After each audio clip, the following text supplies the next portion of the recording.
Μας τον Κώστα Μιλητίδη. Κώστα, σήμερα το Star Volley τίμησε εσένα για την προσφορά του πατέρα τόσα χρόνια στο ελληνικό βόλεϊ.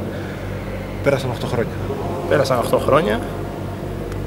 Εγώ μέσα σε αυτά τα 8 χρόνια προσπάθησα να υπάρξω στο άθλημα απλά για να υπάρχει το όνομα, να μην το ξεχάσουν, γιατί πολλοί φίλοι του που συμφέρον το ξέχασαν, αλλά εντάξει, οι περισσότεροι ευτυχώς ήταν δίπλα του, δίπλα στην οικογένεια βασικά, και μας θυμίζουν ότι είχα ένα πατέρα με καλό άνθρωπο πάνω απ' όλα, καλό επαγγελματία, και φάνηκε ότι πολλοί τον αγαπούσαν. Και ευχαριστώ για την τιμή σήμερα στο τουρνουά. Να πω και δύο λόγια για την προσπάθεια αυτή που γίνεται στο τουρνουά. Είναι κάτι που πρέπει να καθιερωθεί για κάθε χρόνο να γίνεται αυτό.